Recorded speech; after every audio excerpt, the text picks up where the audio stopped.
All right, I'd like to reconvene the Dauphin County Board of Commissioners 2026 budget hearings for Monday, November 10th.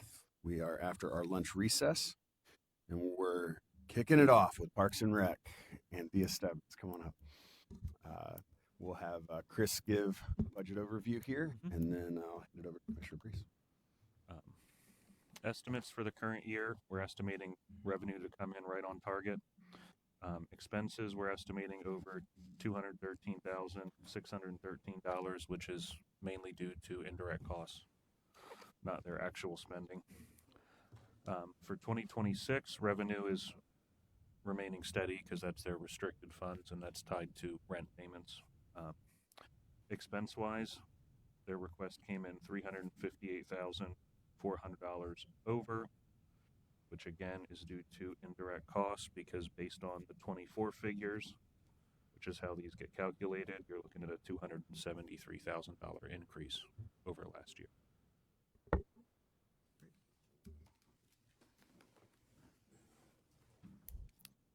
Good afternoon. And if y'all have anything to say to kind of kick off the budget, or if you want to give a synopsis of the past year or looking forward, we can, and then I'll hand it over to Oversight Commissioner Priest. Thanks. Yeah, we do have a presentation prepared. Good afternoon, Commissioners. Usually I start my portion of our budget hearing highlighting the department's achievements over the past year. I'm especially proud of them. They're the reason our first annual report stretched to 5 pages long. But given the state of the county's budget, I'll focus on the one that's most relevant. Last year, grants, sponsors, programs, and partners contributed over $1.5 million, more than a third of our total budget, along with 10,000 volunteer hours, helping us to serve over 900,000 visitors. The year prior, those contributions were $2.2 million, which was almost half of our total budget. These numbers tell a story of tremendous community impact and return on investment that depends on stable support to keep pace with the park system's growth and public use. Yet, even as demand rises, our resources continue to tighten. We made several reductions to our 2026 budget request, pulling a much-needed full-time parks maintenance position, our entire capital equipment request, funds for supplies, and trimming an already lean building and park repairs budget for a total reduction of $115,000. We know that won't solve the county's larger budget challenges, but we focused on cutting where we could without compromising public safety. The main increase in our budget and direct costs is outside of our control. But ongoing cuts like this aren't sustainable. When maintenance falls behind, it affects everything that keeps our parks strong. Friends groups, donors, sponsors, and grant makers lose confidence when basic upkeep can't be maintained, and volunteers disengage when parks start to look neglected. Underfunding wears down our parks and weakens the very partnerships that are required to sustain them. Taking on the challenge to develop additional revenue, though, creates an important new chapter in our department's 50-year history. This is an opportunity to understand how Dauphin County can generate greater economic return, not only to sustain our parks and programs, but to strengthen the county's overall fiscal health by expanding partnerships that elevate public outdoor recreation assets, programs, and opportunities that attract visitors, conserve land, support local businesses, and enhance quality of life for residents. Every county around us is starting to treat parks, trails, rivers, and ridges as economic infrastructure. York, Cumberland, Lebanon, Lancaster, Perry, and even Northumberland, with the Anthracite Outdoor Adventure Area, are all using outdoor recreation to drive jobs, visitors, and tax base. The good news is that with 17,000 acres of public parkland and open space and 200 miles of multi-use trails, Dauphin County already has one of the strongest foundations in the region, which is a great position to be in for expanding conservation, sustainable nature-based recreation, and ecotourism, which already generate $360 million a year for the county and support over 3,400 local jobs. The question now is, how do we plan, invest, and partner locally and regionally so that outdoor recreation grows revenue not just for Parks and Recreation, but for the entire county economy? Dauphin County Parks and Recreation is proposing a strategic plan that's led by strategic consulting partners to identify new and diversified revenue sources that sustain high-quality services and retain skilled staff. The plan will also explore how Parks and Recreation can play a larger role in Dauphin County's economic development strategy. Conservation-based outdoor recreation drives tourism, attracts residents and employers, and enhances quality of life. While our department is part of the county's current budget, we can be an even greater part of its future solution. Public surveys and stakeholder interviews will build a shared understanding of community priorities, while collaboration with Visit Hershey and Harrisburg, Manada Conservancy, and other community and business partners will provide insights from Placer AI visitor analytics to on-the-ground experience to help guide strategic priorities and investment decisions that strengthen both our parks and the region's economy. Once complete, the plan will guide the update of the county's 2009 Outdoor Recreation and Greenways Plan, ensuring future park and trail investments are fiscally responsible, aligned with state and county comprehensive plans, and connected to a regional vision by strengthening the assets and partnerships that make Dauphin County a destination for recreation, tourism, and community health and well-being. So with your agreement to proceed, we can begin applying for grant funding for the strategic plan with the goal of having it completed by this time next year. Thank you for your consideration. It's a pleasure to have oversight of Parks and Rec in Dauphin County, one of the best departments we have just in the county, but I would argue the best Parks and Rec department in Pennsylvania. You were acknowledged a little over a year ago as the Department of the Year, Parks and Rec Department in the state of Pennsylvania, so it's great to see that other areas around the state recognize the great work that's being done there. And I think last year you said over 900,000 visitors came to our parks. It's pretty remarkable, and you and your staff are doing a great job. That's all. I just want to say thank you for having a plan. I reviewed the consulting agreement, and I think there's potentially a lot of grant money that exists out there. But I think having specialists who can go find that could be a really good investment that could have real return based on kind of what I saw through the report. So I think I just think that's, we've, I think, all wanted to see plans from directors and from departments that, are finding ways to generate revenue. And I think that's a really good one. So I appreciate the time and effort that went into that and this, strategy of finding grant dollars that exist out there that would be applicable to our departments, and in this particular case to outdoor recreation and to enhancing our parks, and offsetting some of the expenses that we incur. So just thank you for that, and thank you for the excellence that you run with our parks. My only clarifying question, I just missed the number or the amount. At the beginning you had said grants, sponsorships, programs account for over a certain percentage of the budget. Was 1/3? Was that what you had said? Yes, I think Okay. it's 36% Okay. this year. Great. That was the only clarifying question. I just want to make sure I had that accurate in my notes here. Thank you. Commissioner Hart, what do you think? Yeah, thank you.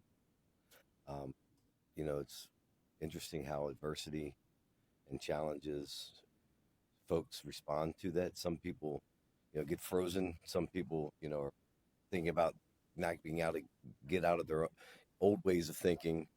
Some folks are having difficulty moving forward. I think it says a lot about your character and your leadership and your team's leadership, that even in the times of fiscal crisis, and managing, the need for additional growth and responsibilities, you're planning for the future.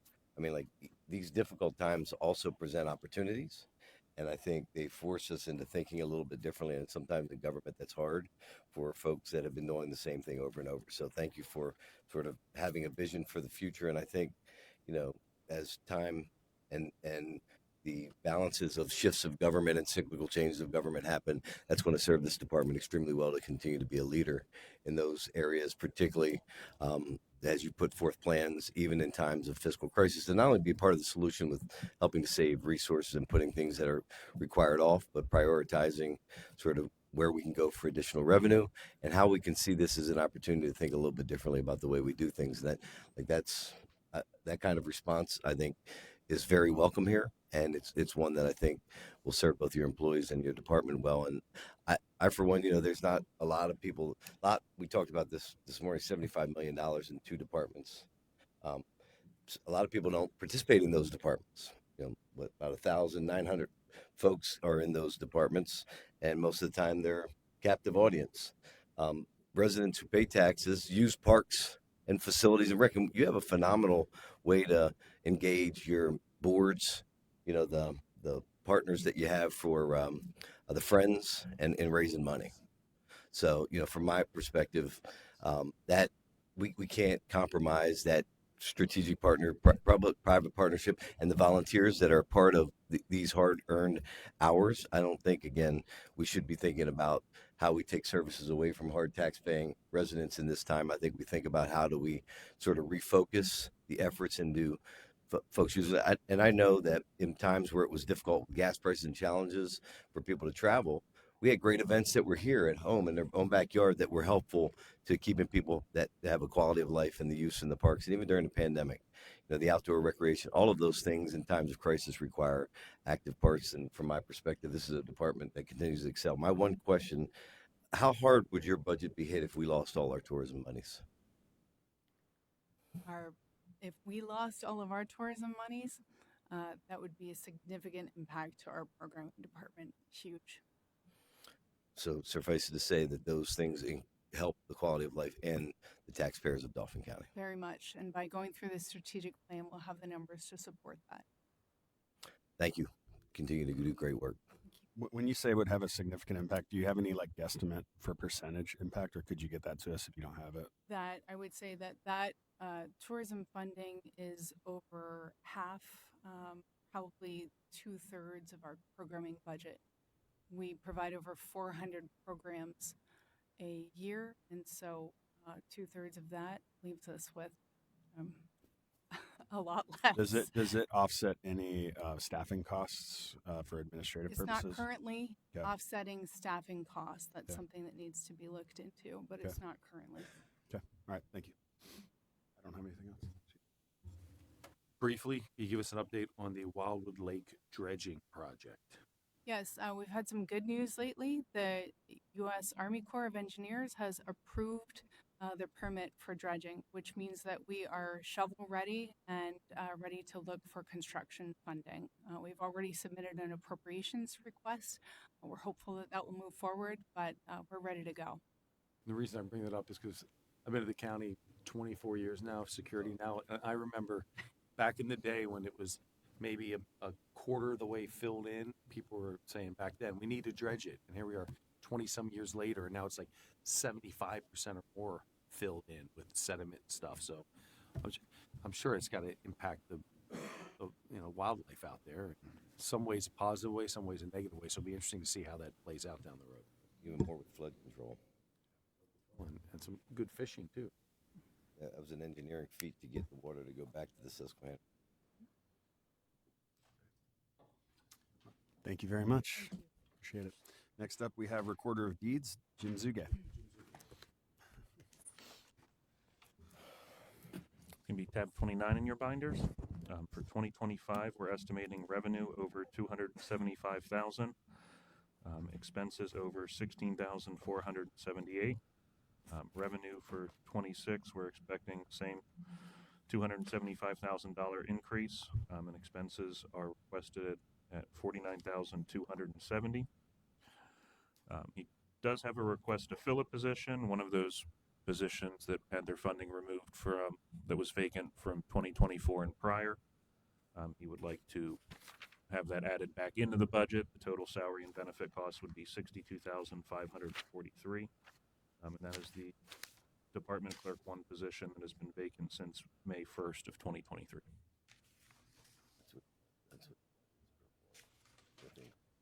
How long's that vacant position been vacant? Nobody wants to fill. Since May 1st of 23. I mean, clearly, I've been here 15 years now, and Jim's the office that follows the definition of do more with less, and literally came on and cut the size of his staff and did more and brought in more revenue. You guys done an incredible job for us as that. I echo Commissioner Breeze's comments. I mean, one of the most efficient offices has brought forward recommendations to reduce the size of his office, continue to increase fees, and continue to run efficient operation in a way that returns value to the taxpayers and provides prompt customer service. So I appreciate that, Commissioners, and Commissioner Douglas as well. What we have done is a novel approach in government and saying, let's do more with less and get employees to buy in. As you know, when I started in 2004, we had 14 employees. Today we have 3. That saves the county. I think you said the additional employee would cost $60,000, I believe. 62. So if I do by quick math, 62,000 times just 10 employees would be 620,000 we've been saving if we had that amount of employees and kept them. And so we've been able to do that with you folks, giving me the freedom to make good choices in software as well as other things that increase revenues. We've been able to increase our demolition fund that the Community and Economic Development uses, affordable housing. We've been able to do that as well. And with other funds, we're able to buy a lot of computer software as well as other things without having to ask for increases.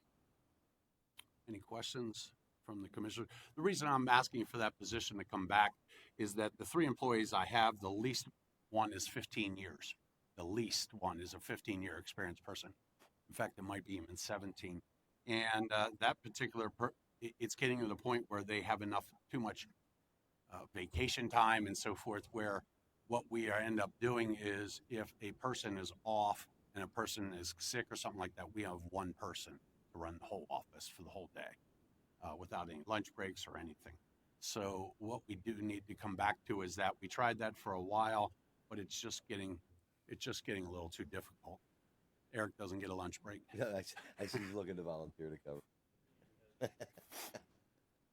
Are you anticipating that this would probably be like a pretty young hire that could kind of get some of this like institutional knowledge transferred? Because I sense that your office has a lot of institutional knowledge, and I see this also as like in some ways, one of the things that I don't see a whole lot that we've done historically, at least as I look back, is succession planning for how some of these people who have done public service for 30 years, as they're coming up to retirement, have they really transferred much of this institutional knowledge that they have, like with an intentionality? So I assume you're wanting this particular role to also be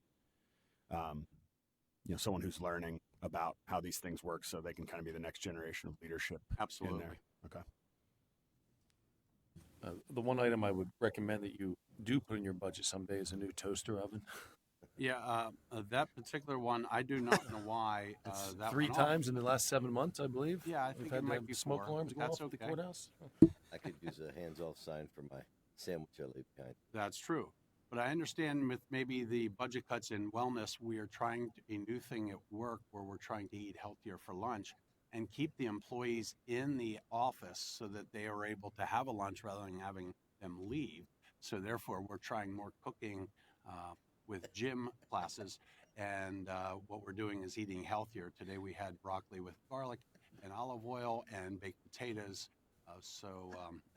That's what we're trying to do, because we want to look forward past maybe the wellness program. Okay, so maybe not a new toaster oven, but how about a mini fire extinguisher for Jim's office? That would be, or a hyperbaric chamber maybe for fire suppression. Now you sound like Don. All right. Thanks, Jim. Thank you very guys. much, Jim. Thank you. All right, next up we have information technology. Bob Evans. So for 2025, we're estimating revenue under 79,000. and expenses under 657,000. For 2026, their revenue request is down 89,500 from 25, and their expense is down $252,572. No new positions or merit increases were requested. We do have $9,000 in there under expendable tools for miscellaneous items that will inevitably be replaced. In the 2026 budget, there's $14,000 in salaries for a training and promotion plan to allow current employees to be promoted in place with a reclassification and salary increase. With this included in their budget, there is a reduction of $56,085 in their 26 budget due to retirements by long tenured staff. This program was started and approved as part of the 24 budget. The large reduction in revenue and transfer from children and youth is due to an employee no longer permanently staffing at their office. They being children and youth, are now only charged per ticket, which results in much lower costs. Maintenance and service contracts is showing a large increase next year due to the addition of the HP server maintenance costs at $317,670. Our current server solution is budgeted to cost $591,197 in 2026. IT is exploring other server and cloud-based options, which are estimated to cost approximately $300,000 to $400,000. The large reduction in printing costs is due to departments being charged directly for their printing orders. They're not just all lumped into IT's budget. Well, first, I'll kick off with just saying, Bob, I've been very impressed as you've taken over IT kind of in some ways abruptly.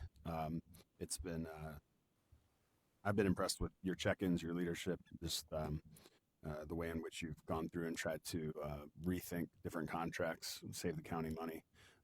You've brought those to me proactively and been like, here's a place where I think we can save money. I've researched it and done some cost analysis for what's out there.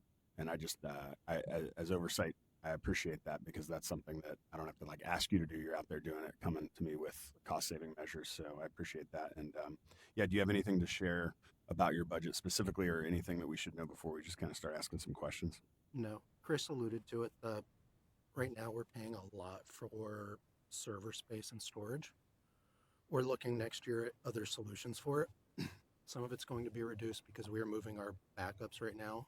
They're saved between this building and another one 2 miles away. We're moving them out to the cloud or to other sites. That way there's less issue if there is a natural disaster.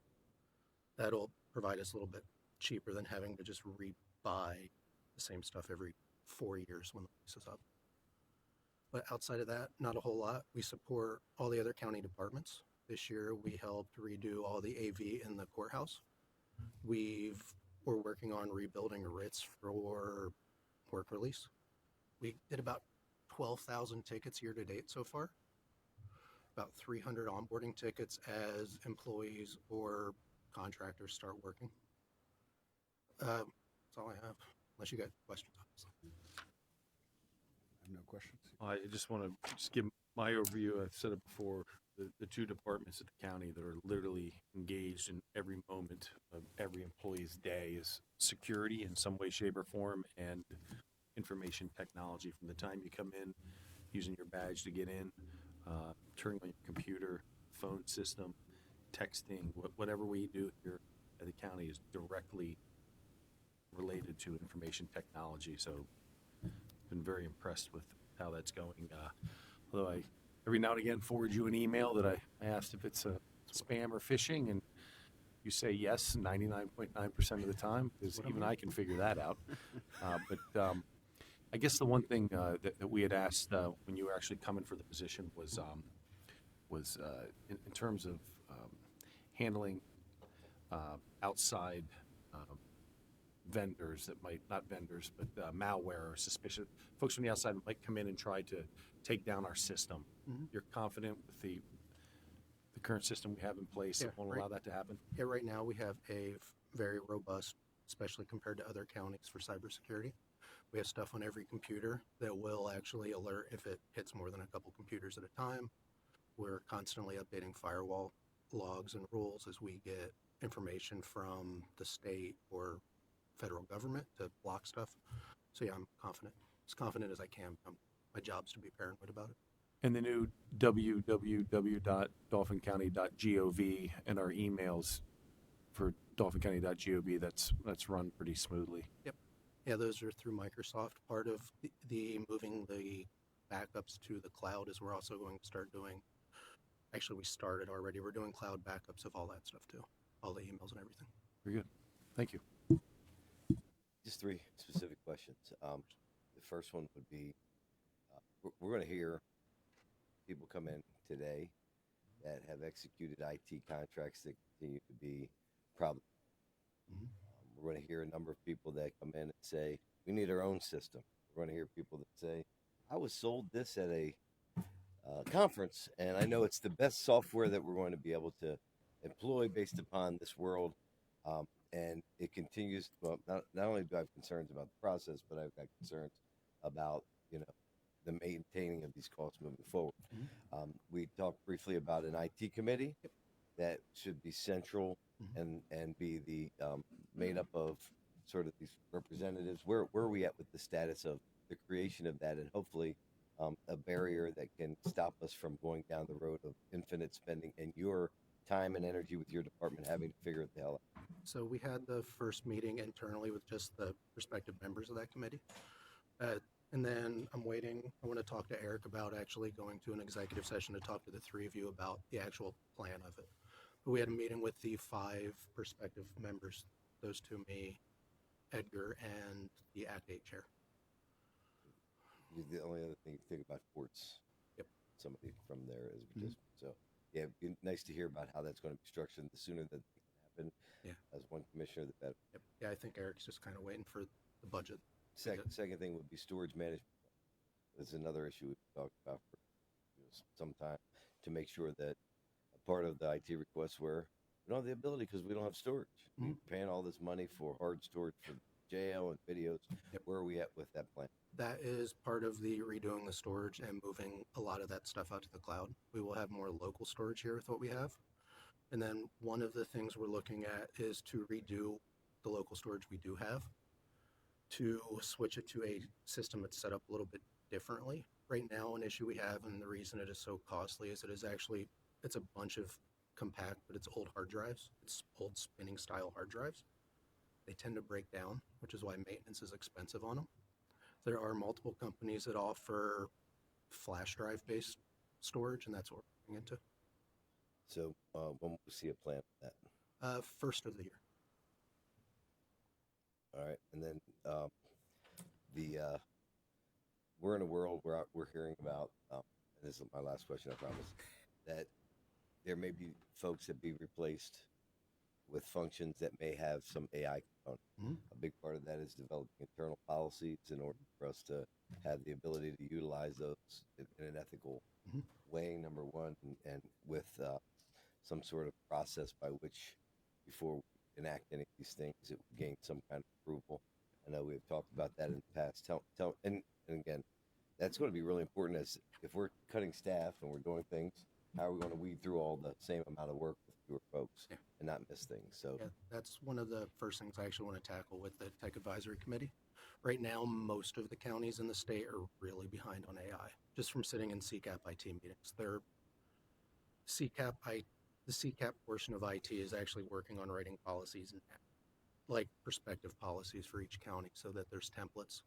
But I think after that, it's because I could work on writing a policy, but it's not going to help necessarily any of the row officers get any of their work. It's just going to be, don't use AI, or sure, whatever. So I want to sit down with first with the Tech Advisory Committee, and then go and talk to courts, talk to the row officers, talk to you guys, and figure out something that works for everybody while also saving cost.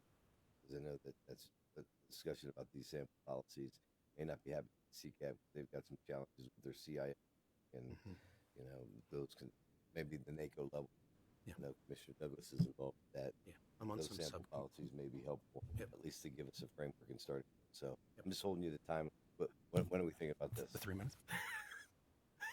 No, I'm saying time limits as it relates to when we're going to plan on doing that and kind of was accomplishing like this. the CCAP sample policy as of now is due end of this month. And then that first tech advisory committee, I want to do in January, assuming you guys approve it. So you're probably looking first quarter next year. All right. Thank you. My questions or comments are very similar to Commissioner Hartwick's. I think I just want to be clear, like what we're dealing with in the county for the public to know from like a storage and also from a software issue is that we have created silos for particular departments. So particular departments have very personalized software for their department or have decided to enter into an agreement for some type of storage. Let's start with just storage. Is it possible for us to have a comprehensive, like collective strategy for storage as opposed to a personalized strategy? Only because I know certain departments want things stored a certain way because this particular vendor does it a certain way that we like because it solves a problem in our office, but it costs a premium and we might already have space available, but we have to open up new space because, you know, like I'm just curious what, like, as you're thinking about the tech advisory committee coming together and talking about these, is the goal to remove some of these silos only, or is the goal to get to some type of comprehensive one size fits all? I think it's a little bit of both. The silos are going to take a little while because those departments have existing contracts. Yeah. Where they're already in a 4-year contract or whatever. So that's going to be a challenge initially, but I would like to do a comprehensive plan and say, if a department uses product X, we still save the stuff here instead of out in somebody else's system. Great. When it comes to software, I do think an approval process is necessary. So I guess I would want the tech advisory committee or, you know, to be advising commissioners as, you know, what we should be considering when it comes to approval of software agreements. Here's why. Because what I know from being your oversight is that often someone decides to get a software, you find out about it when it shows up on an agenda because they never come to IT for that. And then you're expected to be the maintenance on it when something goes wrong. We don't know how to use this. Not the vendor that sold it to us, but our IT department. Or our IT department is like, whoa. That software creates all kinds of problems with, you know, potential access to our network, or maybe it's not as secure of a software. I guess, do you also see the tech advisory committee's role as researching and approving software that's maybe brought forward by row officers or by department heads for the purpose of advising commissioners on even just the risk involved in adopting this particular or alternatives that might exist? 100%. I think that's one of the main functions of it, because that does happen a lot where people just, you don't know that IT didn't see it, you approve it, it comes to us. So I would like it to be, before it even comes to the three of you, it comes to that advisory committee. And then, assuming the advisory committee's fine with it, then if that department needs to go to an executive session or come before the three of you here, I can go with them or somebody else from the committee and actually talk about it and say, hey, we're good with it. Write any letters you guys need. Okay. I also echo the internal AI policies. I think following CCAP's leadership on that's a good idea in the sense of seeing what their first draft looks like and how we can personalize it to our needs. So thanks for all your leadership. I have no other questions unless my colleagues. All right. Thank you. Facilities and maintenance, Edgar Cohen. All right, for 2025, we're tab 31 in your binders. For 2025, we're estimating revenue to come in right on budget at $27,600. Expenses are estimated under $364,892. Revenue for 2026, we're expecting to remain the same. The budget for 2026 is requested under $300,479. As per Edgar this morning, we're going to pull the merit request from the packet. $300,000 was removed from the transfer to capital projects line. This was historically transferred over to cover the cost of major capital projects outlined in the prior 10-year plan, but bond proceeds have been identified for majority of these projects in there. The large decrease in building construction is due to those costs being projected to be shifted to the bond proceeds as well.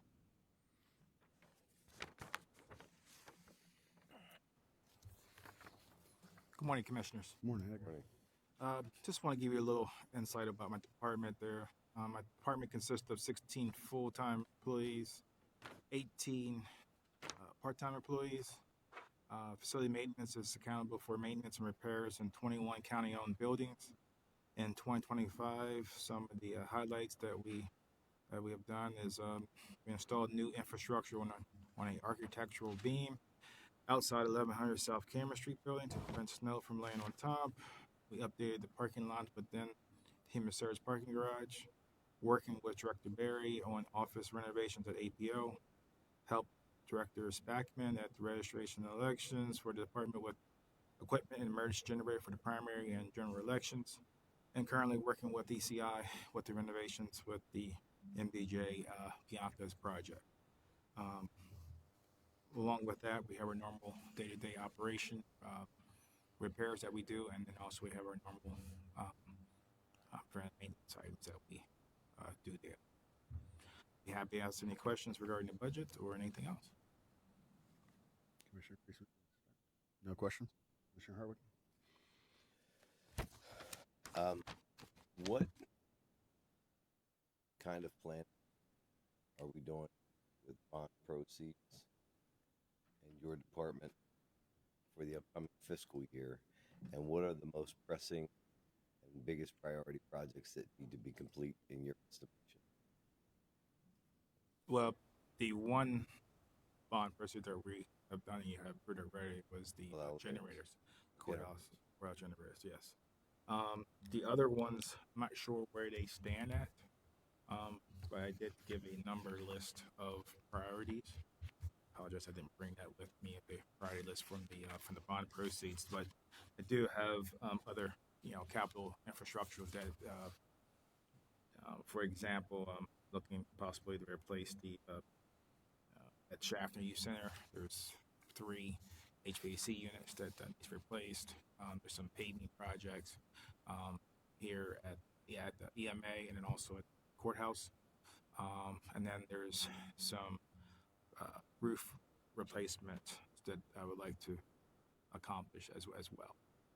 But like I said, right now we're currently repairing and replacing, fixing this to get us through until we can identify monies there. So I've just been pushing projects off and off. Attached in my budget is a breakout of capital types of items there for 10-year, and it goes by line by the buildings there. So in 2026, like I said, there's 9 HVAC rooftop units there.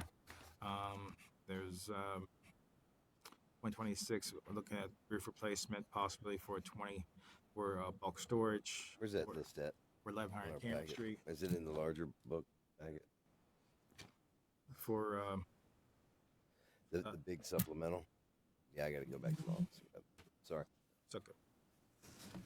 Edgar, is there a way you could provide us at some point with a spreadsheet and have like the year that this building got the new roof, this building got the HVAC, this building It's got in the daily one. Yeah, I got it. wiring redone, and then 5 years from then, we need this, and this, and can we get something like that so we see what's been done? Sure. And what's on the horizon? I know with as Commissioner Harvick was talking about too, with that bond we took out, several of those projects are earmarked under your department that need done. But I think it would help this board if we had a spreadsheet to see down the road when things need replaced and how long ago they were replaced. Most definitely, I can provide that to all 3 of the commissioners. And we should have a discussion just about Schaffner, how much capital improvements we make if, depending upon state position there, we may want to think through this. We will also, at some point, given the developments over the summer relating to Techport and lack of closing on that to date, we will at some point need to have a discussion around amending the bond if the board wants to rededicate any funds towards additional capital projects that to date have not been spent at Techport. If that's the direction the board wants to go in. Anything else? That's the most pressing thing that we got out there. Most pressing thing right now. Let's talk about one thing: the cooler. This idea that we're on the steam line, that we continue to have. How close are we to asking for another ESCO project in this county? We've done it almost every 10 years. When was the last time we did the ESCO project here? And then ultimately, a big part of that was about energy future utilization and giving ourselves some leverage to negotiate, because we're a part of the steam loop, and the capital investment that it would require in order for us to have options is a sort of big expense, but something I've not heard us discuss in quite some time. And where are we at with the idea of an ESCO? Just Well, as in going out for like as in for the steam and chilled water loop, I know that was looked at probably about 10 years ago. 10 years ago, and basically the cost of having a on-site plant built, and that would need 24-hour maintenance, as in somebody needs to be on site 24 hours, so you have 3 shifts, you have employees, you have costs there, you have a lot of costs involved versus supplying it from a vendor. And basically the only thing we have to do is keep the update on our equipment and stuff there, but the infrastructure is the piping. The vendor is all responsible for that. Instead of going through this at the budget hearings, could you provide an update for the board? Sure. Related to where we're at with energy upgrades and projects, and whether or not we have enough to take a look at the building envelopes again. Most definitely. Thank you. No problem. Thank you, Edgar. Thank you. Next up, we have Conservation District, Eric Nagusky.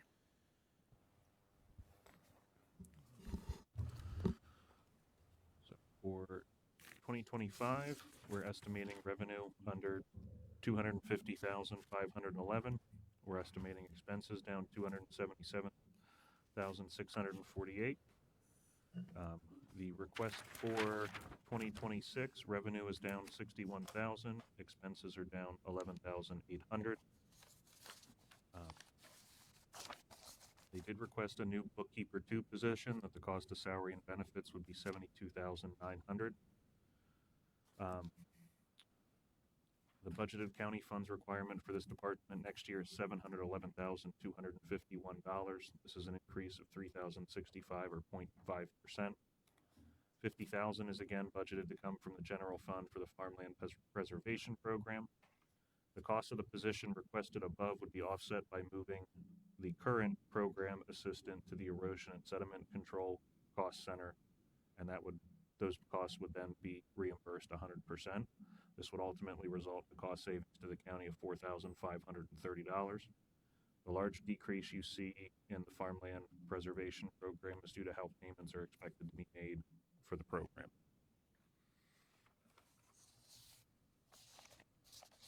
Welcome, Eric. How you doing? Thanks for having me. Yeah, just if you want to hear a little bit about what's going on or how's been going on in this year, probably the biggest thing we have going on is the Agricultural Conservation Assistance Program, the ACAP program. Right now, we have 8 projects under contract for a little over $1.1 million. Those projects are mainly, obviously, they're agricultural operations, a lot of heavy use areas and manure storage, things like that. A lot of building going on. We also, the ACAP program also funds a cover crop program that we have instituted, and right now we have over 15,000 acres scheduled to be put under cover crop for 26 spring of. Well, they plant now, so they harvest in the spring. So over this winter, and that's been a really popular program for us in the last couple of years. Since we instituted it in the last couple of years, we're finally up to full staff in our ag department. We've been struggling to get qualified applicants, And just recently in the last month, in October, we filled 2 vacant positions there. We're pretty excited about that, having them on board, getting them up and running. I think it's going to give us even more of a presence in the agricultural community in the county, and hopefully we'll be able to continue the educational and technical assistance that we have in the past since we're fully staffed. The Chapter 102 erosion sediment control program is also a really large program for us. Those people, staff really all staff at the conservation district does a phenomenal job. And the 102 staff is no exception to that. They're super busy with all the permit reviews and inspections, complaints in the erosion sediment control arena in the county. There's a lot of building going on. People are definitely busy. But, yeah. So if you have any questions about the budget, No, just I know that because as you talk about sediment control, all of the functions of the conservation district is not usually something that spurs a lot of, sort of great publicity or attention. Sure. But I know that seeing your staff, seeing the work that you do, you have an extraordinary capability. yeah. I mean, Ones that work hard, and I know this bookkeeper position is going to help you out as well. And you found out a way to do it and still save costs. So from this perspective, it's a net positive. You get to alleviate the stress from the person who's holding the entire operation together at some small level, because we know how hard you work and everybody appreciates all that you do. And you did it with a net positive variance to the budget. So it's something that I personally support, and it's a kind of creative thinking that can save us money and hopefully take the stress off of some of those individuals that are working and overworked in many cases in our midst. So yeah, I appreciate you taking the time to say that. Lisa does an amazing job, and her plate is overflowing. And any sort of, and it's not only goes for Lisa, but for all the staff. If anything I can do to help their jobs run a little bit smoother, and I'm certainly all ears to it. And hopefully we can implement this and help everybody in the district. So. I got no other questions for myself. How many evening events take place at the Conservation District? Just a guesstimate on a yearly basis. In the auditorium there, oh geez, I'd have to look. I'd say probably close to 200, right? Between 4-H and everybody else that uses that, between 100 and 200, I would say. The reason I'm bringing that up is because on a Friday night, I had the opportunity to attend the 4-H event representing the board, and I got there at 6:30 at night, and it was pitch dark, and the lighting normally is a very mild lighting, soft lighting. You could not see 3 feet in front of yourself in the parking lot. The parking lot lights weren't on? Parking lot, it was pitch black. Interesting. And can you look into that? Because I saw someone trip walking in, and I literally couldn't see. And this was. It's good to know. Thanks. As soon as it got dark. Okay. Yeah. Might be on timers and Yeah, they are. the daylight savings change. Okay. Well, it was an issue Friday night, and I was like, wow. And then coming out, I'm clicking my car, like I can't find my car. I could see the lights of it, so that's how I tracked my vehicle. It was that dark, and that's a safety issue. Yeah, for sure. But yeah, I have no other questions other than if you could please look into that. Yeah, for sure. My only question is, what's the general fund percentage on this particular budget? Because you do have like state reimbursements, right, and federal reimbursements. So I'm just more curious, like, and it doesn't have to be an exact, but is this like, what I see the general fund impact dollars wise, I believe is 711,000. Is that correct? Yeah. So theirs isn't a percentage. Okay. Essentially, the cost center 711000, that's just labeled Conservation District. That's basically the general fund contribution. There are a couple things in there that they do reimburse for, which I believe is Adobe and maintenance on the copier. Okay. But the remaining cost centers, district engineer, West Nile, they reimburse 100% out of their conservation fund. Okay. Great. Good. And our commitment to like something like, for example, farmland preservation is a flat fee of $50,000, but we could have I'll just throw out a number. It could be $250,000 that year that we get in, preservation that year, but it could also in another year be 100,000. Like that fluctuates is what I guess I'm saying. It's more of like a flat fee that we have to be part of the program annually, but the amount we get is determined differently each year based on applicants, I would assume, and based on availability of. I just want that to be clear for the public to understand that this, where other departments that we've seen today, for example, it's flat 33% across the board. That's, that we fund, and then the other amount is state and federal dollars. In this particular case, it kind of fluctuates depending upon the programs, like at the time of the year, and also what the need is in the county. Right. Yeah, and that is, not to get too far into the weeds here, one of those lines on our budget where money is held separately year over year because what's required to be saved for that purpose. So some years, if they would preserve 5 farms next year, the expenses would be well over what the budget is, but we verify it before checks are written to make sure the money is in the bank. Gotcha. So sometimes we had Great. somebody take an annuity one year instead of a straight payout, which, kind of is the reason for the fluctuation. Yeah, like this year, we're down to what was it last year? 129 or something like that. Or anyway, yeah, it just because the money didn't get spent, and we don't need to replace the funds that didn't get spent. So, Gotcha. Yeah, so Great. the money's. I have no more questions. Anybody else? All right. Thank you. I ask that we, I guess, recess until. So the prothonotary should be on his way shortly. I just texted him, and then I had Director Spackman head here a bit early too. So maybe about 5 minutes until the prothonotary is here. Can I Yep. Yep. Yes. I want to welcome Antonia Career. Thank you for being here. Thank you for being here. Yes.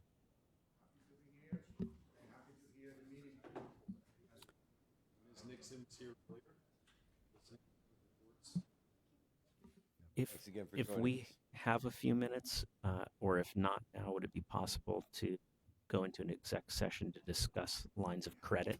Do we have a solicitor available? Lines of credit before, Open since we third, don't have one scheduled assuming we have a tomorrow. solicitor. Yeah. We have till 2:15.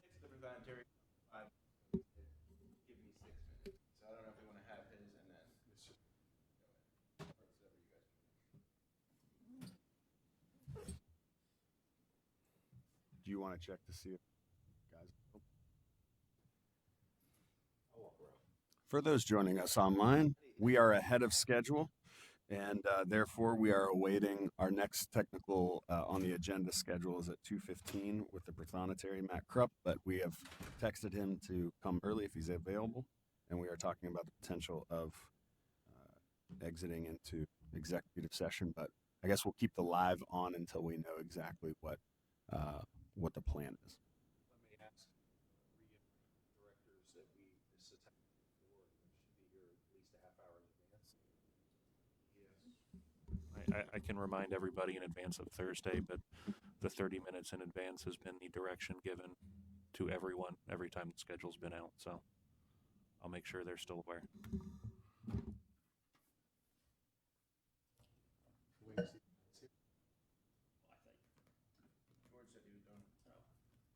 I think George said we can go. All right. We'll be back at 2:15.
convene.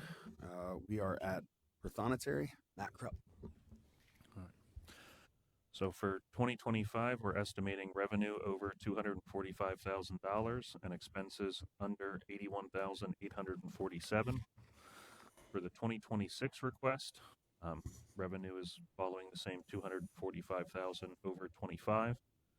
Expenses are requested at an increase of 73,895. There was, two new positions and merit requests.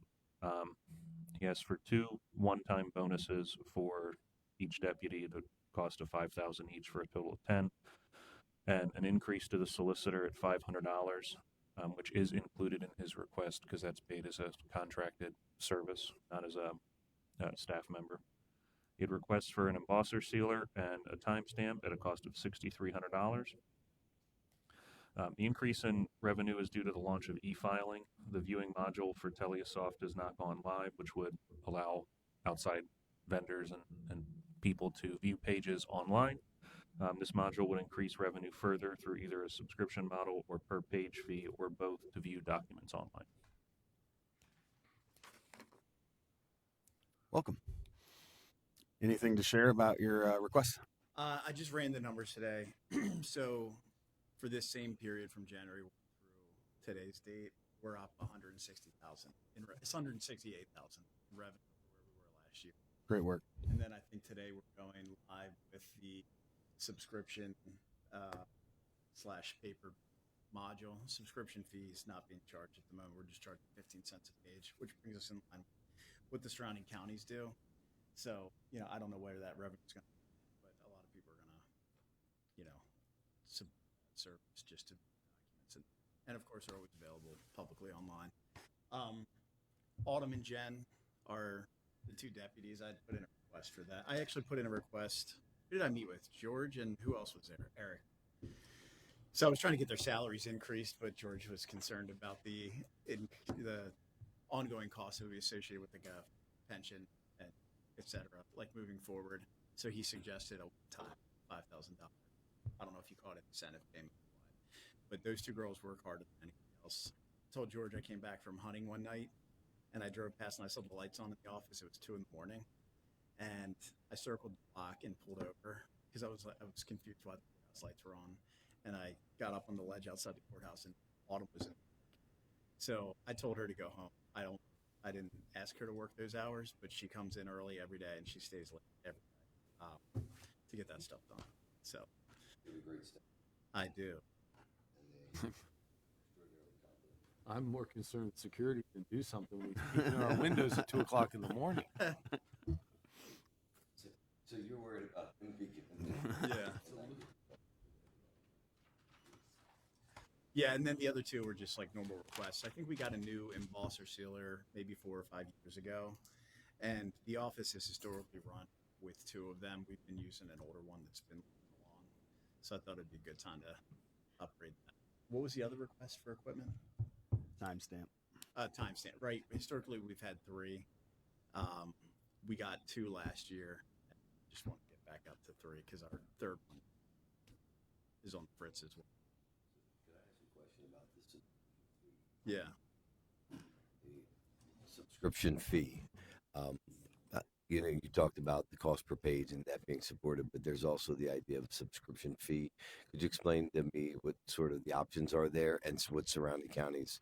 Yeah. So, I'm trying to think of an example. So, like one of the main software platforms that's used for counties to look at deeds is called Landex, right? And you pay I think it's like $150 a year, and then you also pay per the document. Page, got it. So this is a 2-part service, right?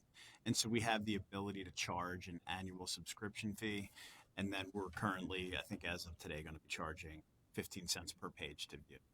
So rather than, put all of those costs on viewers of the documents, like immediately, I thought I'd kind of, do a soft rollout and see how it goes. So we've implemented the 15 cents per page software and, the subscription fee, the annual subscription fee. If we think it'd be supported, we said it whatever you want. But that we have the ability to turn that on at a later date. Just want to thank you for your service. You got it, man. Thank you for your leadership, and thank you for the extraordinary capable staff. I know you have tried, and we've figured out, and you've brought forward ideas about revenue enhancements, from passports to trying to be a part of the solution. Every day that you came here, you were a part of the solution. So I want to thank you for your commitment, for your leadership, for your professionalism, and your willingness to be a part of serving people in a way that both help with the overall cost situation, but also try to modernize the office. Yeah, my pleasure. I want to thank you for improving operations and efficiency within the office during your time. Did a remarkable job. I agree with George. Your professionalism in that department was a breath of fresh air for us. And your predecessor did a great job too. Yeah, I was going to say, I didn't think Steve was unprofessional. But you stepped in and filled the some smokers lounge. You filled some big shoes, and handled things with respect and dignity when individuals came in to see you. Anytime I had a resident that requested something, you literally got back to them within minutes, and you had probably some of the best constituent service I've ever seen. So I want to thank you for the great work that you've done. You got it. All right. Thanks, guys. Thank you very much. Thanks, Matt. Next up, voter registration. Chris Spackman. It can be tab 34 in your binder. Revenue, we're estimating right on budget at the 1.2 million. Expenses under $125,663.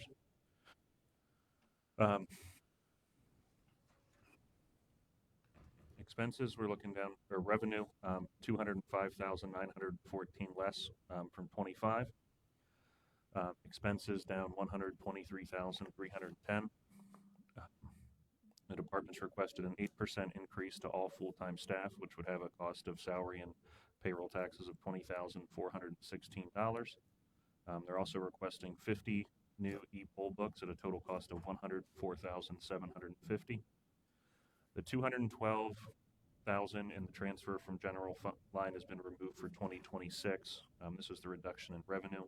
This was originally added to charge merit increases to the grant. In lieu of the transfer in expenses, $188,495 in expenses have been shifted to the Act 88 grant from the general fund to make it more hard costs, not payroll costs, and simplify our accounting. For 2026, the office is looking at having checks cut through the county's normal check process. This could see a savings of approximately $7,000 annually from the current check process, and would be a joint effort between voter registration, IT, and the controller's office. In 2026, the current voting equipment will have been in service for 7 years. Expected life expectancy is 7 to 10 years. The original purchase price of the equipment was approximately $2 million, with a few additional machines having been purchased since then.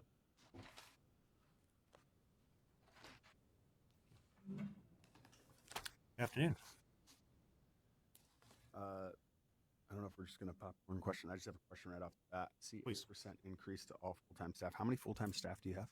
So currently we have, we actually have one of our full-time staff is planning on retiring in February of next year. Yeah. That's Brathwaite, Karen Brathwaite. So that will leave us with 6, but we have 7 full-time staff, 2 part-time staff members. That's actually a pretty relatively small number of 8% increase to all full-time staff. $20,000 impact. Yes, thank you. Well, first and foremost, I'll just say this right out the gate. I mean, you do a great job Thank you, sir. running elections. Obviously, we just had an election. I think your office, I'm always in communication every time I reach out to you. You're very quick to get back, quick to explain things that I might not understand, which I really appreciate. Every time I go out there, you and your staff run things with a level of excellence that, that has been noticeable to myself. Thank you. I have no further questions, but if either of my colleagues do, that was the one I had. I mean, we have an elections department that's looked up to by other election departments and elected officials throughout the Commonwealth of Pennsylvania. Do a remarkable job. You again came through with flying colors, had all the results in before midnight, 158 precincts and boards, the 324 machines. Yes. mostly operated without any fault. Mhm. The judges of elections, the other 1,200 volunteers that work for us election day did a remarkable job as well. Your staff is amazing. Heard no issues about the mail drop boxes. Heard no issues from the locations other than that one 20-minute snafu at the one location. But again, the candidates, the residents, the media, all very happy with how you handled the election professionally, and couldn't be prouder of the work that you and your team do. It's not an easy job. All eyes are on you election day. Folks at other counties had some really, really bad things happen, but you ran it effectively and efficiently. So Thank you. Great job again. Thank you, Commissioner. Can I ask Absolutely. about these e-poll books? Yes. I know that there are items that are requested, but they're not included. Mhm. Can you maybe give me a sense of what the impact of 50 of these would have in a positive way to your office? Absolutely. So the benefits of the electronic poll books not only benefit my office specifically, but it does, most importantly and foremost, it does impact voting at the polling places. So it allows our poll workers to quickly and efficiently look up the voters, which helps decrease lines, and as well as ensures that we can get the voters to the correct location if they show up to the wrong location. So it's efficiency and speed on that end. Do we have these currently in We do. place? And so this is just an expansion of what's currently happening? That's exactly correct. Yeah, we are in approximately about 60, what covers about 60% of our voters. So we'll just increase access to more locations. On the back end, what it does allow for us to do is quickly give credit to all the voters. One thing that we're doing right now as we speak is the reconciliation process of scanning all our poll books. Making sure that on a simple level that there weren't more voters than votes. Of course, that's something that we need to do on the back end, and electronic poll books helps us quickly and efficiently do that process. Understood. Mhm. Commissioner Hartwick, anything? Yeah, thank you and your staff for Thank you. a great job. The concern I've got still are the age of our machines. Absolutely. And it seems relatively funny to ask that question because we had machines before these that lasted and had no issues for the length of time that we utilized them, but we were forced to make the change. Right. Could you just elaborate on those concerns, the life Absolutely. of these machines, and Yeah. sort of the from a record perspective, what those concerns are? Absolutely. So, in speaking with our vendor, our scanners, these are the precincts machines at our precincts for voting. Average life expectancy is about 10 years. They recommend you upgrade within 7 to 10 years, and we're actually getting in on that 7-year mark. One of the things that we are in part of this budget, including, is purchase of all internal batteries. What we want to do next year is replace all those internal batteries that are at the end of their lifespan. So to at least increase the maintenance and help ensure that the machines we have, we can keep them as long as we can. But certainly, when we getting to about year 10, that's where we probably want to really start asking the question, what should we do? And a couple of the other challenges when it comes to purchasing voting systems is the federal government and as well as the state both regulate versions of the system, of the machine. So you have to we don't want to purchase a machine and then immediately the state decertifies it. That's the biggest challenge that we really want to look at long term. So definitely nothing in the immediate short term, but a couple years, absolutely, it's going to start be a question that we have to have answered. I think we have some time to evaluate this and discuss it. We all saw what happened last time. It was a state mandate, so we had no choice. In fact, we were the last county in the state of Pennsylvania to decide which machines we were going to get because they were going to sue us if we didn't. I think, George, we had a special meeting in December, like December 30th. And we had around the county demonstrations of all the machines. Remember, and we allowed the public sort of determine. Absolutely. Yeah. So, but to me, the maintenance on these machines has been excellent. You have the company come in each year to maintain them. So I would like to extend the length of these as long as possible. I completely agree, but it just raises a point. We're forced to to bring new machines in, Mhm. then what's the state going to do related to their ability to keep us in Mhm. a position to be funded? I Absolutely. mean, they're funding our operations, but how much is it costing Mhm. versus the upgrade, the equipment? Absolutely. They've given us these one-time grants Mhm. that are supposed to be for the election process. Yes. I believe Jerry Feeser, when he was here, said that the cost to run elections increased $2 million. Exactly. Yeah. The machines themselves were over $2 million when we purchased back in What's the 2019, cost today? 2020. That I don't have an exact number right now, but I would imagine it's definitely that plus some. But you believe Mhm. that we're in good shape I do. for at least the next couple of years. I do. Yeah, thank you to you and your staff. Thank you. Yep. Thank you. Thank you. I've got a couple questions for Oh, you. please. Sorry, Chris. Yeah.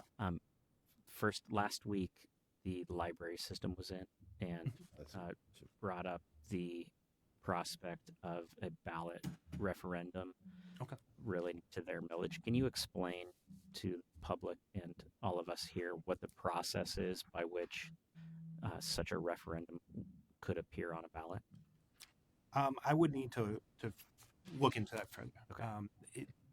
Different referendums, there's different processes and mechanisms. I know I can speak at least to the Susquehanna School District.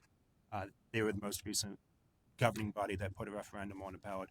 They simply passed a resolution, sent it to our office, and then we put it onto the ballot. There was a certain timeline that they had to do it prior to, I believe it was 13 weeks prior to the election. So I can certainly look into that specifics. Thank you. Mhm. And then, secondly, can you walk through the extent to which your budget does or does not change based on the year? You know, for example, whether or not there's a presidential election versus gubernatorial versus off-year municipal elections. Absolutely. So, in presidential elections, we typically will hire temporary part-time staff just to help with the vast amounts of expected voter registrations and mail-in ballots and everything. You know, just increase volume in phone calls. Typically, there will usually be increased amount of poll workers as well. We always encourage our polling places or judges of elections to ensure that they have adequate staffing. And, you know, typically in presidentials, you have more voters. So that's an increase in expense as well. Additional, you have increased postage costs as well as your ballot printing and mailed ballot numbers as well. You know, can be, you know, this past election we had almost 20,000 mailed ballots, but in a presidential election that can be up in the 40,000s. I just want to make sure that the budget adopted for next year reflects that next year will be, you know, midterm elections, gubernatorial election, that we're prepared for whatever we think turnout might be. Yeah, certainly does. I guess the only other question I have is, do we have any metrics on the use of the new drop boxes? Meaning, I know we went from 2 to 7, not just this election, but even prior to that.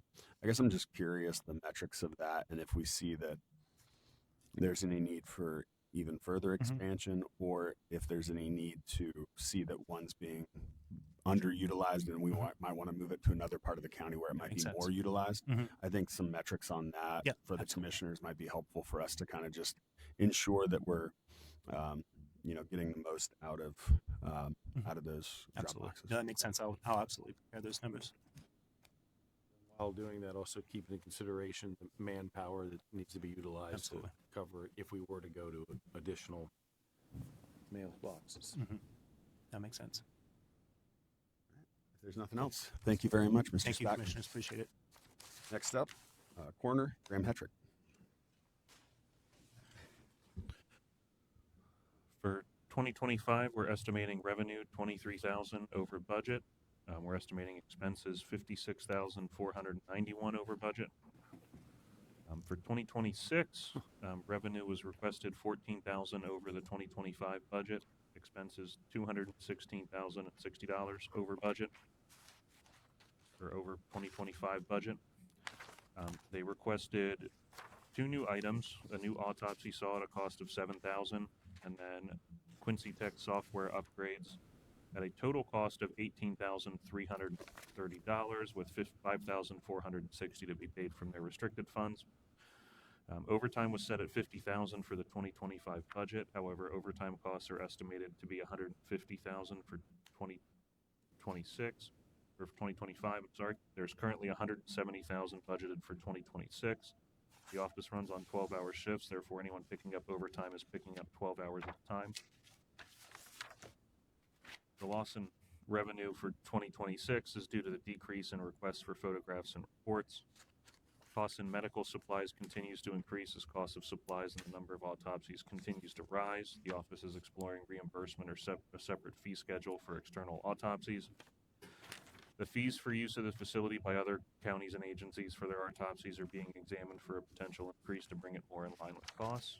And then the costs from code, the conference and training cost line have been moved to the vital stats, their restricted funds. So that's paid outside general fund.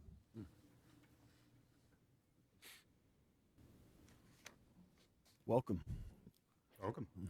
Speaking of welcome, I mean, it was like it was a Major League Baseball game and the music starts playing, the hitter comes up, the guy walks in right as it's time to go, puts his jacket down and sits down. That was perfect timing. Well done. Mr. Hector, would you like to give us kind of just a summary of the year and maybe what you're seeing moving forward as it comes to budget? Okay, could you speak a little louder? Oh, I was just saying, would you mind giving us just a summary of the year maybe and what you're seeing moving forward when it comes to the budget?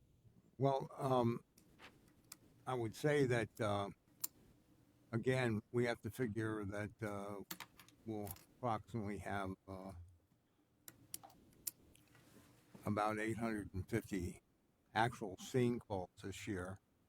We also have an individual who has been deployed now for multiple years, but I believe he'll be coming back in March, which will then give us one more person for part-time.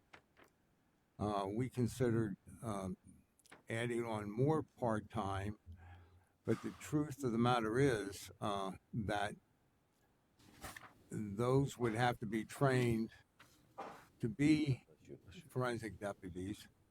And if we had too many part-time people, we'll probably have this rolling of people leaving because they don't supplement their income to the level they wanted to.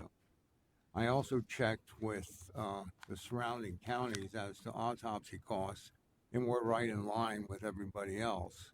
Plus, our overtime is in line with Cumberland County, in which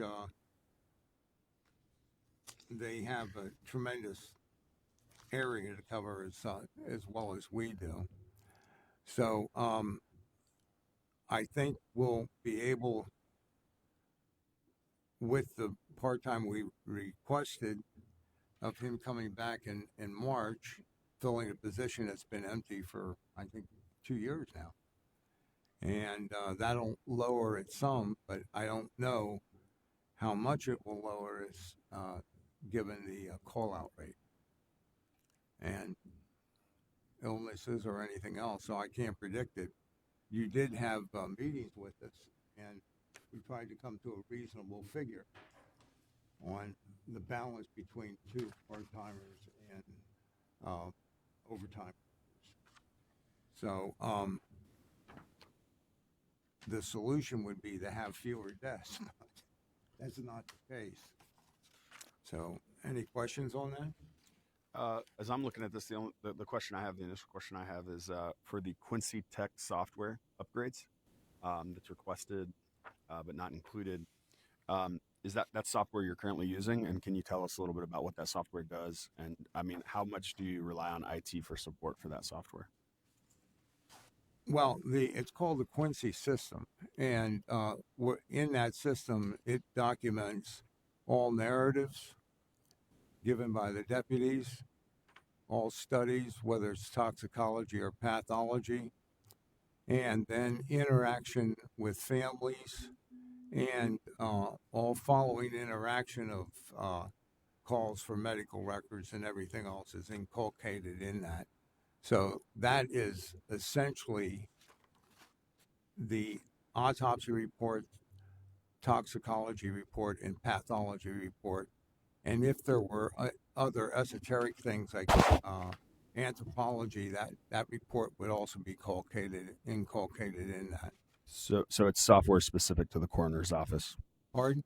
It's software specific to the coroner's office. Yes. And Specific. my other question is, when you're having issues with that software, in the event that that takes place, does our IT department provide support?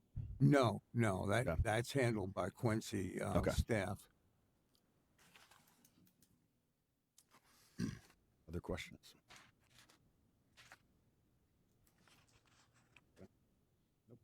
All right. Well, thank you very much. Thank you. I'm not sure we got your name, by the way. You came in. Brandon, yes. Brandon. Nice to meet you. You met him at the office. Oh, okay. Maybe I just wanted to make sure. And I just want to mention real quickly, Commissioner Hartwick, we spoke about a month or so ago, and we did end up, one of the points of the conversation was to discuss the increase of autopsy facility usage, and we are going to bump that up from $450 to $500, which would net, it would be an 11% increase. And so that's right in line with inflation. It's 2.5% over, because it's been at $450 for the last 4 years or so. So by doing that, we're going to net, it's going to increase our revenue to about $64,000 for facility usage. Great. But I appreciate you coming with a great hairline and encouraging revenue reports. Right on time. So thank you for looking into that and responding. Sure, absolutely. Appreciate you. Thank you. Next up, we have CID, Corey Dickerson. All right. Revenue for 2025, we're expecting to be right at the 20,000. Actually, I believe that's 60,000. That's the CRT team revenue, and they got an increase this year. Expenses, we are looking over $59,046. For 2026, the revenue will be 60,000 as well. And then expenses were requested 152,997 over 2025, or 6.88%. They did request 3 new vehicles, which would be a 5-year lease. So it would be $10,200 for 1 year for each, for a total of $30,600. They also had a replacement body armor and miscellaneous forensic supplies that are included for $2,000.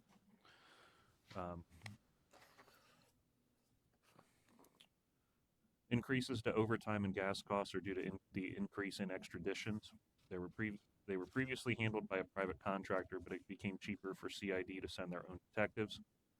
There's been an increase in the need to assist Harrisburg PD with violent crime, officer-involved shooting, and gang activity investigations, which also contributes to these increased costs.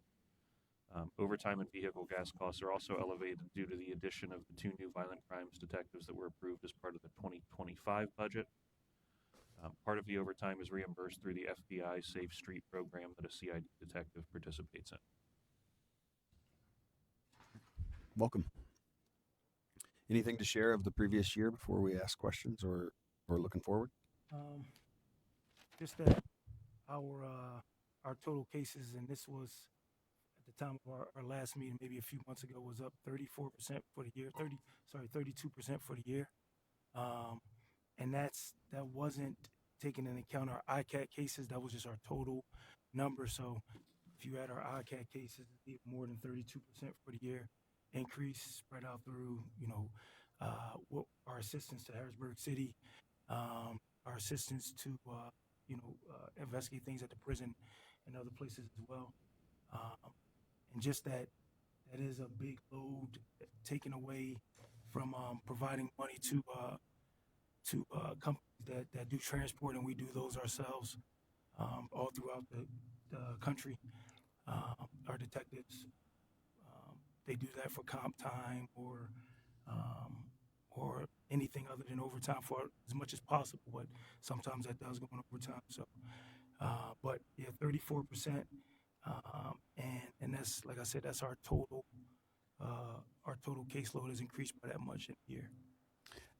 And just an observation I might have regarding the what's going on with the extraditions. I mean, we used to use an outside outfit until they really became expensive. And our chief county detective has a map downstairs of all the places where we've extradited people. and it's as far away as all corners of the United States. There's a San Diego, there's a Washington State, there's the bottom of Florida and Maine. So it is as far as you can get. Includes these extraditions, which take a lot of time and a lot of work. And I would say, uh,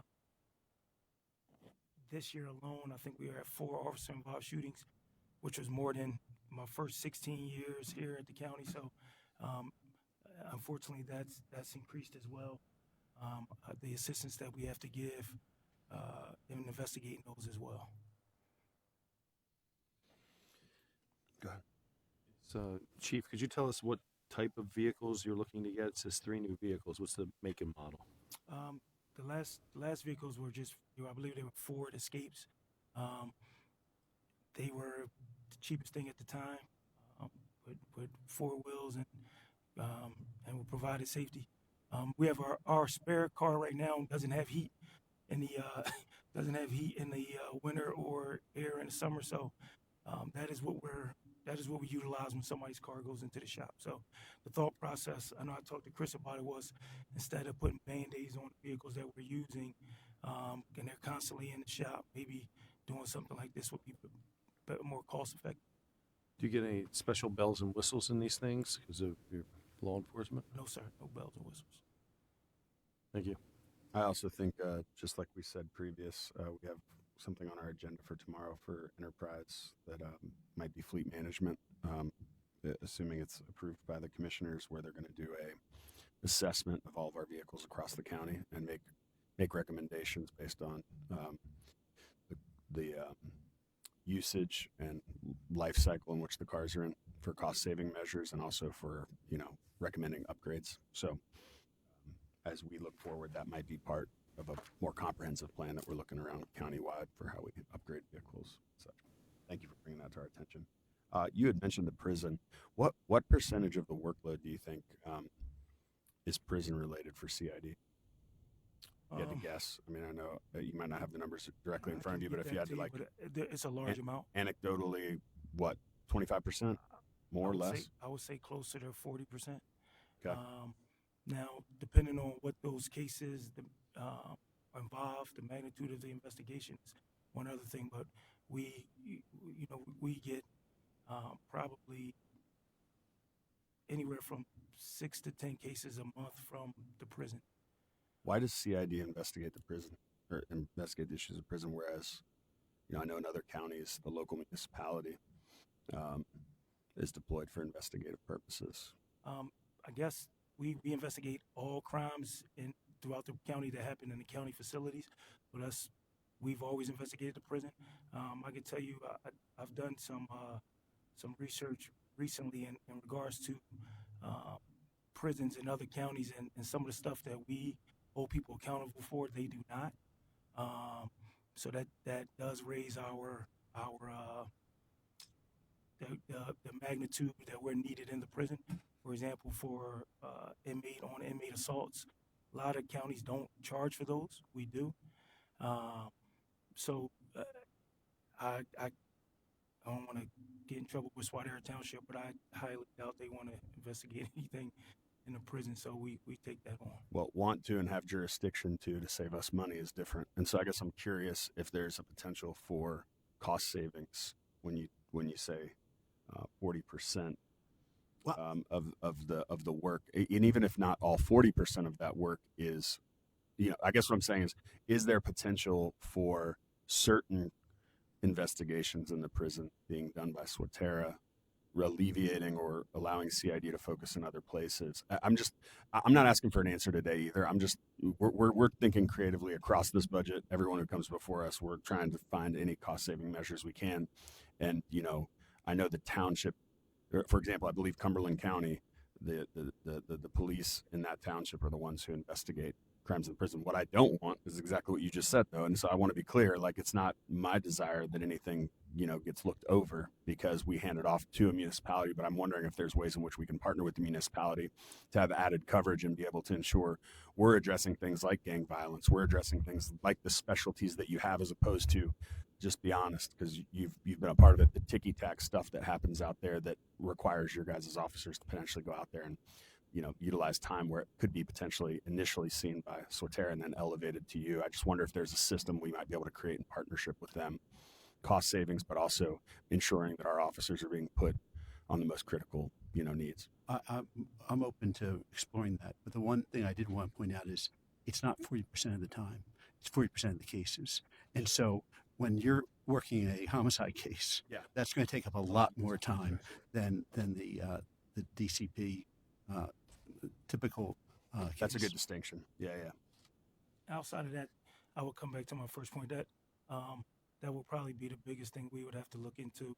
And that's not saying that those officers or Swatter Township wouldn't do their job. I'm sure they would.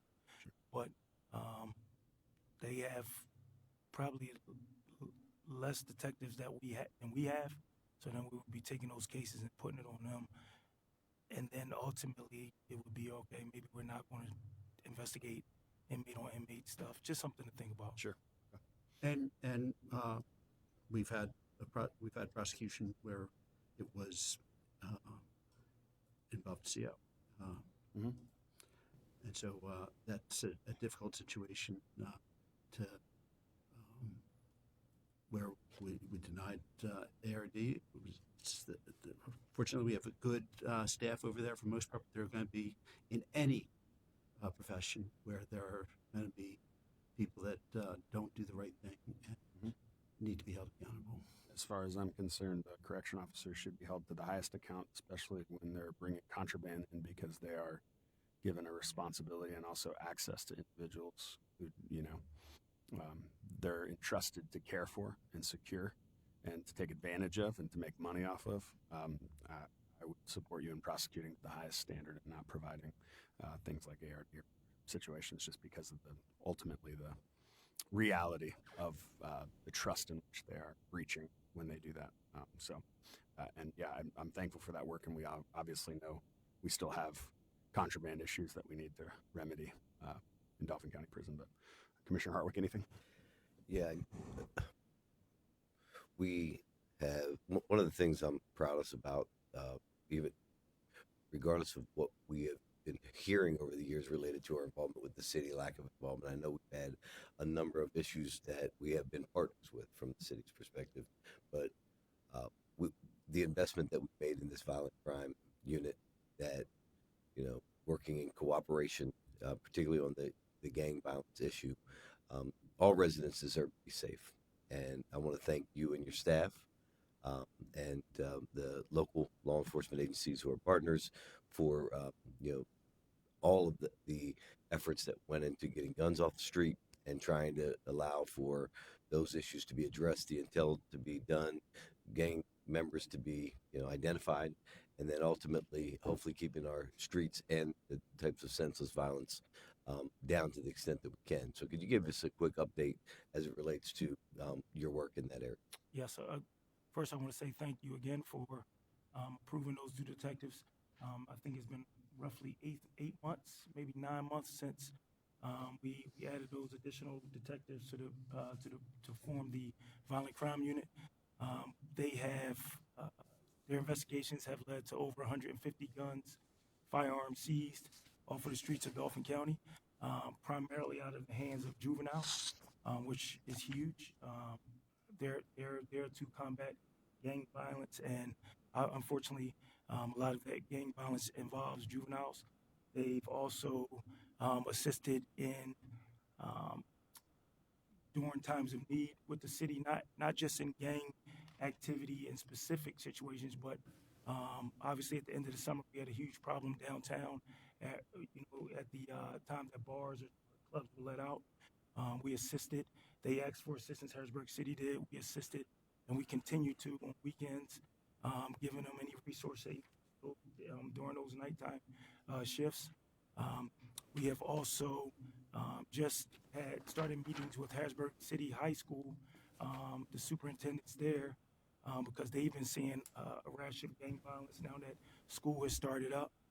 Just last week, we were out. Our VCU detectives were out there at 3 p.m. when school got out, just to show some presence, to make sure kids understand that enforcement is out there, and that if you're there, to go to school and learn and be safe, that there's somebody out there. So We have really dove into the county, not just Harrisburg City, Stoughton, our neighboring jurisdictions.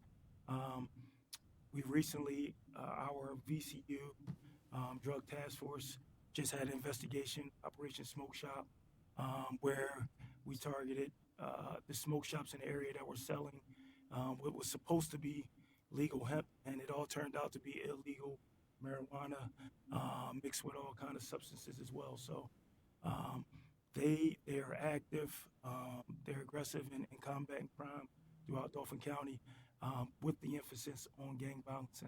Like I said, 150 guns seized off of the streets, mainly from juveniles, is a perfect example of the work that they're doing. Thank you for that work, and I look forward to continue to bridge gaps, have personalities move out of the way, and allow for kind of intel exchange and support. And I know coming with that is also a component of relationship building, community building, getting to know parents, and understanding that we're not here just to deter crime, but we're also a resource for those that are attempting to try to identify help. So thank you for your work. Thank you. Any other questions? No. Corey, thank you very much. District Attorney Fran Shardo, you are our last of the day. It's an honor. It's an honor to have you. We'll allow Chris to give kind of an overview before we get started. Yeah, so revenue overall, including grants and programs, is expected to be over $586,000 for 2025. Expenses are estimated under $395,522. For 2026, you see an increase in revenue of $135,000 and a grant reduction of $295,000. For the budget request for operations, there's an increase of $527,985, and grants, we're losing all but $70,000 of that. He did request merit increases for 6 ADAs, or assistant district attorneys. He had total cost of, salary cost of $48,597,000. The county's portion of the co-responder positions is still being reimbursed using iGaming funds. Half the cost of these positions are still charged to the municipalities. $70,000 is again budgeted from the DA's opioid funds to offset the cost of the behavioral health unit DA position. The state reimbursement for DA salary was budgeted at $146,390, but was only paid at $125,000 by the state due to not having enough funds to pay the full amount. And this is the first year that has happened. They did actually fix that afterwards. We got a subsequent check, so I will follow up on that. The increase in revenue is due to the addition of the PSP, Pennsylvania State Police Auto Theft Insurance Fraud Grant, and the DA has been awarded. The RIP and JAG grants have not been awarded due to the state budget impasse. The governor's proposed budget combines the RIP grant with 2 others into one block grant, and they do not anticipate getting any funding in this area. They expect to receive the JAG grant, but they're still awaiting further information. The large increase in computer software is due to the addition of the contract for the NICE software. There is nothing included for the Cody Cobra software for 2026, as the vendor is working to secure additional funding for the hypothetical second year, the approximate cost of which would be approximately $150,000 annually.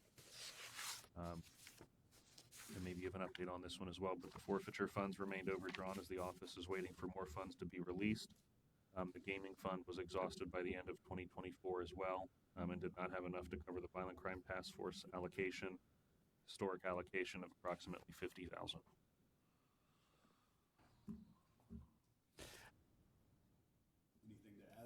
Yes. So we are in a difficulty in the presentation because of not knowing when we're going to get these grants, because of the lack of a budget both on the federal and state level, and so it makes it sort of difficult to answer that question. But we have a good grant writer, and I anticipate a substantial chance, the ones that mentioned, of getting those grants.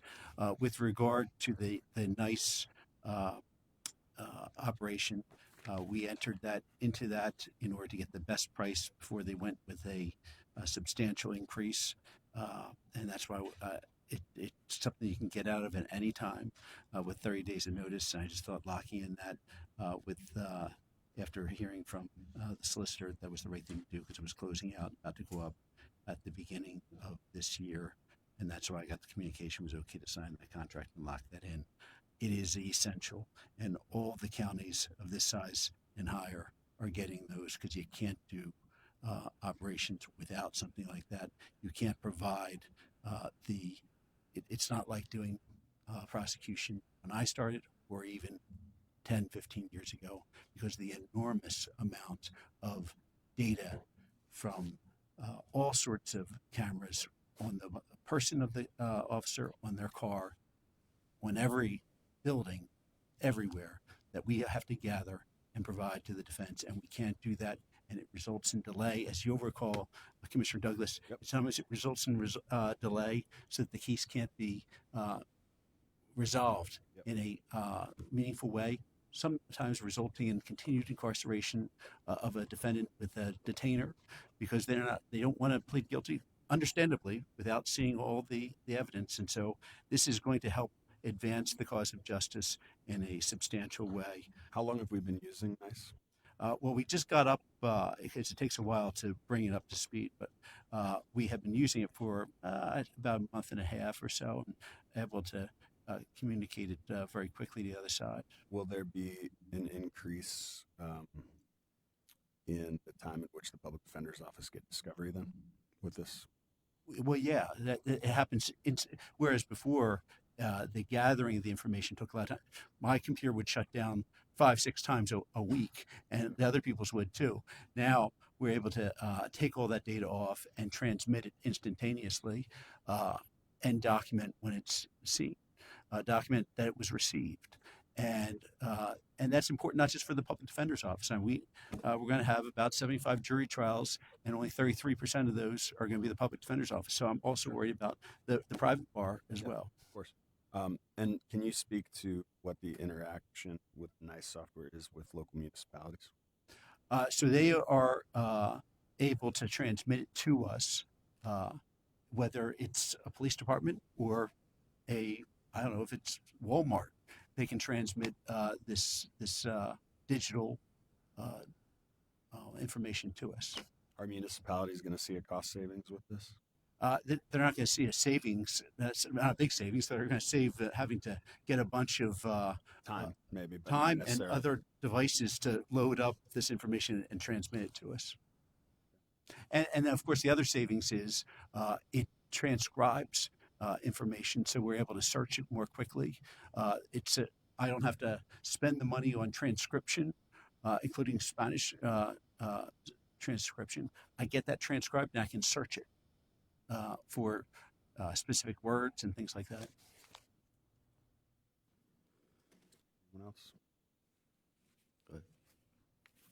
I mean, I guess I would say I'm not opposed to the software. I think for this one, I think it's more the challenge of the process in the sense of, currently we're utilizing something that we don't have an approved contract for. And I think that's something where just, when we talk about the steps of commissioner's approval, obviously we didn't have a contract before us to approve, and now we do. And now we're working through with our solicitors, that process and how we can go about doing that. I think you've argued the merits of this particular software, and I don't know that those are in question for me. At least I can see the value, and especially when you're right in that, I even think of the prison, the largest storage that we store is video, and obviously, as you've already mentioned, Corey, moments ago, 4 officer involved shootings. That's a lot of footage that you want to retain, that you want to store, that you want to make sure is getting out to the proper people. But that's just those. I mean, every day there's hundreds of things that are being retained for the potential of whether or not this is going to need to be investigated further or not. And so I think the increased cost here makes sense. And but at the same time, I think from a process standpoint, obviously ensuring items are budgeted prior to drawing down on them. That's just something that I think we need better communication. And to the extent that it seemed as though I did testify before this body, and I thought I had the permission because after I testified in this all three of you seemed to be inclined towards it. I then communicated, and I got the go ahead and sign communicated to me from over here. So that's why I signed it. Oh, okay. I was unaware of that. Yes, I have the email to demonstrate it. Can I ask, just being relatively new to the county, some of your historical institutional knowledge? So, as recently as 5 or so years ago, it was about $4 million cheaper to run your operation. I'm just curious what you think have been the cost drivers over the last several years. And I don't know if there are trends relating to cases or if we've brought on more deputies and attorneys in your office. What has sort of occurred over the last several years? I think the big things, one of them I've mentioned is the amount of, so a typical case. So I handle all the clemency in our office. Every case that comes before the board of pardons, I review the file. I tell you this because I look at every file that's coming in, whether it's 40 years old or whether it's 5 years old. And if it's a murder case or if it's a retail theft. Well, the murder case from 40 years ago or 35 years ago, compared to the size of even a retail theft or a murder case today, is dramatically different. Whereas we have tons of boxes with all this data, and then not just the data in the box, but all the digital information is enormous now. The case I'm looking at from back then looks like this. And so I look through the file, and so my review before I write that letter to the pardons board is not taking that long, but it's a different world. The amount of data is incredible. And the amount of time that you have to spend looking at it and gathering it and transmitting it and getting it to the defense in a meaningful way, that's a big part of it. And of course, we didn't have the co-responders as part until about that period you mentioned as part of our budget until then. Are we, a couple things. First of all, the software pieces. You should have been here for the IT conversation because we did. I wanted to get on record. When do we get a plan for storage? Which is number one. Number two, and I think this is raised in this issue as well. But when we have each department having their own software solutions, it's not just you; it's multiple solutions. We have IT being the maintenance folks for things that they're not an expert in. And there's no process for us to be able to determine from the county's perspective how we can solve the broader countywide issues when everybody's piecemealing these things in. So we asked for IT to come up with a committee to review all proposals and sort of make recommendations based upon what's the game plan and how do we plan to address these broader issues. That includes, second one was storage. When are we going to see a response for this? Both of those issues addressed the concerns you had, and you came forward with a solution from NICE to address them both. And I've got some commitments on dates when we're supposed to be adhering to these larger IT type solutions. But the question when you just talked about co-responders, are we billing appropriately still for the co-responders? I mean, I know that a part of this responsibility has been a shared responsibility between Dauphin County government and local municipalities.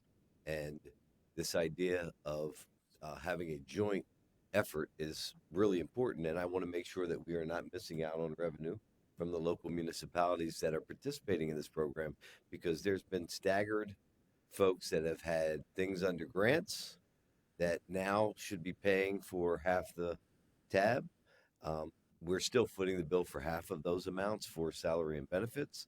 But out of and what are we at, 10 or 11 co-responders? We're at 10. Out of the 10 co-responders, how are we billing them out, and are we receiving revenues for half of those salaries and benefits as was supposed to happen with the MOU in the original discussion? Well, and it was an error on our part that you caught and we were talking about this before, is that we were entering it in a way that wasn't captured exactly because it wasn't the grant entry. And I fixed that immediately after that meeting we had, and so that's not going to occur again. So we went back and checked when the observation couple outfits haven't paid for this, and then realized they had. It was just entered under a different code, and so it didn't appear under grants, and so we were able to find that. And so I think we're doing a much better job at that. And I hadn't realized that the people communicating with them and saying, "Look, you owe this money," hadn't entered it under that grant. So we're sure I think it was 350 grand that we were talking about in this case. Those are all appropriately booked revenues. Yeah, we've corrected that to what Fran's saying. The majority of them went into the appropriate revenue line, and there was a handful of, coincidentally, the larger ones that were getting receipted right into the salary line. So they weren't, searchable easily. You had to go find them, which we were able to do and verify. I promise I won't ask the question. Obviously, did a public meeting. We are sufficiently satisfied that partnership and the revenues coming from both the counties and local municipalities are absolutely being met from everybody that has an MOU with the county. Yes. Okay. I won't continue to harp on it, but I'd like to make sure I see the backup documentation. And I know Eric Haggerty had raised it. I think the concern is trying to take a look at historical trends and where offices are heading and trying to figure out a way in a time of crisis, where can we either derive additional revenues or how can we curb expenditures? And I know you've got a couple of increase requests in here. We're trying to figure out a way to move in the other direction. Yeah, and the difficulty we have is, the competition being what it is we have a difficult. Well, first of all, being comparative. Look, we've got people with similar jobs, different jobs in the county. You want to have, you don't want people who have years of experience making less than people who are just starting off. And that was set up for whatever reason. So right is right. But the other dynamic here in that unique to Harrisburg, somewhat unique, is, we a lot of times we will lose our prosecutors because the Office of Attorney General is a block away. And so we have a greater difficulty of losing than many other prosecutors' offices in the Commonwealth, because we have a great deal of respect from the Office of Attorney General, and they just take our people whenever they can. And so it's difficult holding them. And so we have that. And the only other thing I want to mention, not to change the subject, which you mentioned about the being consistent to the extent one can with this, with where data is stored. I think that with law enforcement data, with prosecution data, it is smart to use an outfit such as this, where it is with a program that is certified by the Department of Homeland Security. And so this is a good one for us to use that isn't the same as maybe other ones we're going to use. So picking a different one makes sense. Just a suggestion, if we could go back to the Act 8 committee and as for subsidizing revenues, like any creative ways for us to be able to do that would be helpful. So we got $48,000 from the initial stage. For the initial, yeah. Is there any way you get recurring and ongoing revenue? Well, I didn't create the policy, but it's $50,000 is the max that we get from Act 8. It is. Is that an internal policy? It is. Okay, so that's a policy we could potentially waive. I'd love for you to do so. And I believe we are all members on that board. So. Yep. I mean, again, just the creativity of maintenance and sustainability and finding additional revenue sources is what I'm attempting to encourage. Yep. Thank you. Thank you. Thank you. Yep. Appreciate it. That concludes our budget hearings, but we do have a time for public comment. So just for housekeeping, we are being live streamed. It's a 3-minute cap on comments, and you'll need to begin by stating your name. Is there anyone for public comment prior to adjournment?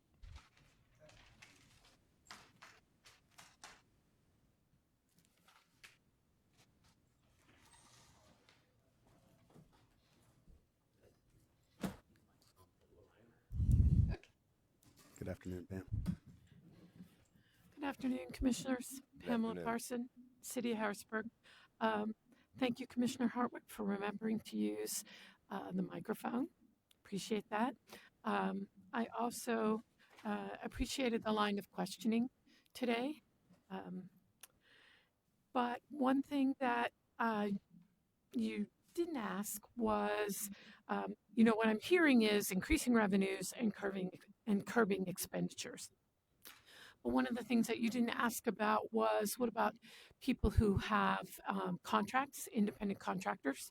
And I know there are some in the DA's office that I have looked at over the years and haven't really been able to figure out what these folks do. And they are paid quite well. So that might be some questions you want to ask. The other thing is I heard today again about talking about the referendum with the library. And I'm just wondering why focusing on a referendum for the library when the millage increase that I heard said it would raise taxes by $1.60. That seems to me to be pretty silly for something as important as the library. Thank you.